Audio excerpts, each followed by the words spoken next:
ኢትዮጵያውያንን ጨምሮ በርካታ ስደተኞች ሊቢያ ውስጥ ለወሲባዊ ብዝበዛ እንደሚዳረጉ የተባበሩት መንግስታት ድርጅት ሪፖርት አሳይቷል። ወደ አውሮፓ ሀገራት ለመድረስ የሚጓዙ ኢትዮጵያውያንን ጨምሮ የበርካታ ሀገራት ስደተኞች ሊቢያ ውስጥ ለመደፈር፣ ለግዳጅ የወሲብ ንግድ፣ ለግዳጅ ሰራተኝነትና ስቅይት እንደሚዳረጉ የተባበሩት መንግስታት አዲስ ሪፖርቱን አሳይቷል። ስደተኞቹ ላይ የሚደርሰው ርህራሄ የለሽና ስልታዊ የሰብአዊ መብት ጥሰት የሚፈጸመው ብዙውን ጊዜ ከሊቢያ ባለስልጣናት ጋር ግንኙነት ባላቸው የህገወጥ የሰዎች ዝውውር መረቦች አማካኝነት እንደሆነም ይሄው ሪፖርት ያሳያል።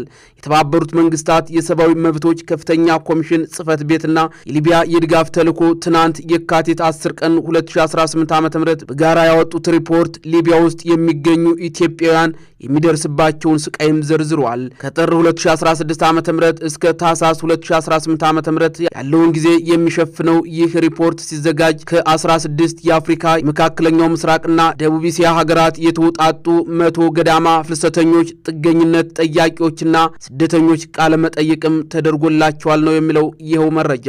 ቃለ መጠይቅ ከተደረገላቸው ስደተኞች መካከል የኢትዮጵያ፣ ኤርትራ፣ ደቡብ ሱዳን፣ ኬንያና ሶማሊያ ዜጎችም ይገኙበታል። ወደ አውሮፓ ሀገራት መሻገር ለሚፈልጉ ስደተኞችም ዋነኛ መተላለፊያ በሆነችው ሊቢያ ውስጥም በፍልሰተኞች ጥገኝነት ጠያቂዎችና ስደተኞች ላይ የሚፈጸሙ ስልታዊ እንዲሁም ሰፊ የሰብአዊ መብቶች ጥሰቶችና በደሎች ያለ ምንም ተጠያቂነት እንደቀጠለም ነው ይኸው ሪፖርት የሚያስረዳው። ሪፖርቱ እንደሚገልጸውም ሊቢያ የሚደርሱ ፍልሰተኞች ጥገኝነት ጠያቂዎችና ስደተኞች ብዙውን ጊዜ መሳሪያ ተደቅኖባቸው በኃይል ይያዛሉ፣ ይታፈናሉ፣ እንዲሁም ከቤተሰቦቻቸው እንዲለዩ ይደረጋሉ። ይህ ከሆነም በኋላ ወደ ይፋዊ ያልሆኑና ህገወጥ የእስር ተቋማት እንደሚወሰዱም ነው ይኸው መረጃ በዝርዝሩ ያስቀመጠው።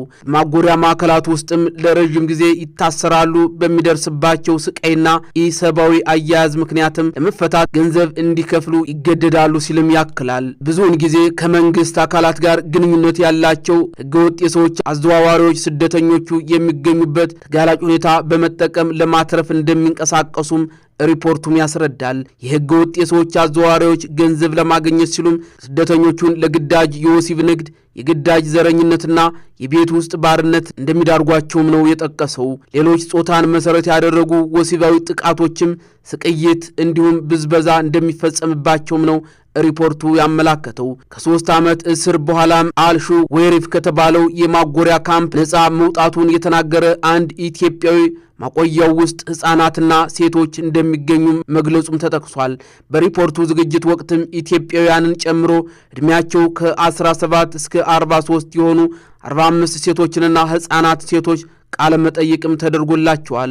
ሁሉም ሴቶች በስራ ቦታቸው ወይም በሰዎች ዝውውር ማዕከላት ውስጥም እንደ መደፈር፣ የመደፈር ሙከራንና ወሲባዊ ብዝበዛ ያሉ ጾታዊ ጥቃቶችም እንደተፈጸሙባቸውም መግለጻቸው ነው ይሄው ሪፖርት የሚያስረዳው። በታህሳስ 2016 ዓ.ም አልኩፍራ በተባለ ስፍራ በሚገኝ የአዘዋዋሪዎች ማዕከል ውስጥም የነበረች አንዲት ወጣት ኢትዮጵያዊት በበርካታ ጥቃት ፈጻሚዎች በተደጋጋሚ በመደፈሯ እርግዝና ኋላ የጽንስ መቋረጥ እንዳጋጠማትም ይሄው ሪፖርት ገልጿል። የደረሰባት ጥቃት ቀዶ ሕክምና የሚሻ እንደነበርም ሪፖርቱ ላይ ተጠቅሷል። ሪፖርቱ እንደሚያስረዳውም ከ4 ቀናት በኋላ ኢትዮጵያዊቷ ስትታከም ከነበረበት ክሊኒክ በፖሊስ ተይዛ በቂ ምግብ ወይም ሕክምና ወደሌለበት የእስር ማዕከልም እንደተወሰደች ማክሏል። ሌላኛዋ የ19 ዓመት ወጣት ኢትዮጵያዊት ደግሞ ድብደባን፣ ረሃብንና መደፈርን ጨምሮ አስከፊ ግፎች ተፈጽመውባት ለእርግዝና ከተዳረገች በኋላም የሕክምና እርዳታ ተከልክላ ባለፈው ዓመት ሐምሌ ላይ ሕይወቷ እንዳለፈም ከዚሁ ሪፖርት ሰፍሯል። ሪፖርቱ ባለፈው ጥር አንዲት ኢትዮጵያዊት ስትሰቃይና ጾታዊ ጥቃት ሲፈጸምባት የሚያሳይ ቪዲዮ ማህበራዊ ሚዲያ ላይ ተለቆ እንደነበርም ይጠቅሳል። በቪዲዮው ላይ ቤተሰቦቿ ማስፈቻ ገንዘብ እንዲከፍሉላት ስትማጸን የምትታየው ኢትዮጵያዊት $6000 ተከፍሎ እንደተለቀቀችም ተገልጿል። የተባበሩት መንግስታት የሰብአዊ መብቶች ከፍተኛ ኮሚሽነር የሆኑት ቮልከር ተርክ የትኞቹም ቃላት በስደተኞቹ ላይ የሚፈጸመውን ማለቂያ የሌለው ግፍ ለመግለጽም እንደማይበቁም ተናግረዋል። የሊቢያ የድጋፍ ተልዕኮ ተወካይ ዋና ጸሐፊ የሆኑት ሀና ቴትህ በበኩላቸው ሊቢያ ሊቢያ ውስጥ የሚገኙት የማጎሪያ ማዕከላት የከባድ የሰብአዊ መብቶች ጥሰቶች መፈልፈያ ሆነዋል ሲሉም አክለዋል። የተባበሩት መንግስታት በዚህ ሪፖርቱ የሊቢያ ባለስልጣናት ኢመደበኛና በመደበኛ የእስር ማዕከላት ውስጥም በዘፈቀደ የታሰሩ ሰዎችን በሙሉ በአስቸኳይ እንዲለቅም ጠይቋል። የሊቢያ የጸጥታ አካላት ከሊቢያ ወደ አውሮፓ ለመሻገር የሚሞክሩ ሰዎች ላይ የሚፈጽሙትን አደገኛ የመጥለፍ ድርጊት እንዲያቆሙም አሳስቧል። ሁሉንም የዘመናዊ ባርነት አይነቶች፣ የግዳጅ ሰራተኝነትና ህገወጥ የሰዎች ዝውውርን ማስቆም እንዲሁም ለሰብአዊ መብቶች ጥሰትና በደሎች ተጠያቂነትን ማስፈን አስፈላጊ እንደሆነም ይሄው ሪፖርት በአጽንኦት ገልጾታል።